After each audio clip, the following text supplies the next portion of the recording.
ಜನಗಳಿಗೆ ಫಂಡೇ ರಿಲೀಸ್ ಆಗ್ತಿಲ್ಲ, ಬರೀ ಗ್ಯಾರಂಟಿಯಲ್ಲಿ ಹೋಗೋದು ಎಲ್ಲಿದೆ?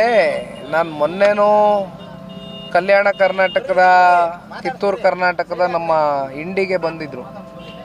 ನಾನು ಮಾರನೇ ದಿನ ಇಂಡಿಗೆ ಹೋಗಿದ್ದೆ.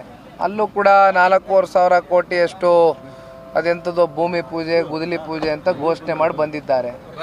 ನಂದಿ ಬೆಟ್ಟದಲ್ಲೂ ಹೋಗಿದ್ರು, ಅಲ್ಲೂ ಕೂಡ 3,500 ಕೋಟಿ ಘೋಷಣೆ ಮಾಡಿ ಬಂದಿದ್ದಾರೆ. ಇನ್ನು ಮತ್ತೆ ಇನ್ನೊಂದು ಕಡೆ ಎಂಥದ್ದು ಮಲೆ ಮಹದೇಶ್ವರನ ಬೆಟ್ಟಕ್ಕೆ ಹೋಗಿದ್ರು, ಅಲ್ಲೂ 3,300 ಕೋಟಿ ಘೋಷಣೆ ಮಾಡಿ ಬಂದಿದ್ದಾರೆ. ಇದು ಸರ್ಕಾರ ನಿಜಕ್ಕೂ ಕೂಡ ಇವತ್ತಿನ ರಾಜ್ಯ ಸರ್ಕಾರದಲ್ಲಿ ಆರ್ಥಿಕ ಸ್ಥಿತಿಗತಿಗಳು ಪರಿಸ್ಥಿತಿಗಳು ಏನಿದೆ ಅಂತಕ್ಕಂಥದ್ದು ಒಂದು ಶ್ವೇತಪತ್ರವನ್ನು ಹೊರಡಿಸಲಿಕ್ಕೆ ಸಾಧ್ಯನಾ ಅಂತಕ್ಕಂಥದ್ರ ಬಗ್ಗೆ ನಾನು ಈಗಾಗಲೇ ಅನೇಕ ಸಂದರ್ಭದಲ್ಲಿ ಸರ್ಕಾರಕ್ಕೆ ಪ್ರಶ್ನೆಯನ್ನು ಕೇಳಿದ್ದೇನೆ. ಸುಮ್ಮನೆ ನೀವು ಬಂದು ಎಲ್ಲೋ ನಿಂತು ಘೋಷಣೆ ಮಾಡಿದ ತಕ್ಷಣ ಅಭಿವೃದ್ಧಿ ಕಾಣಲಿಕ್ಕೆ ಆಗೋದಿಲ್ಲ.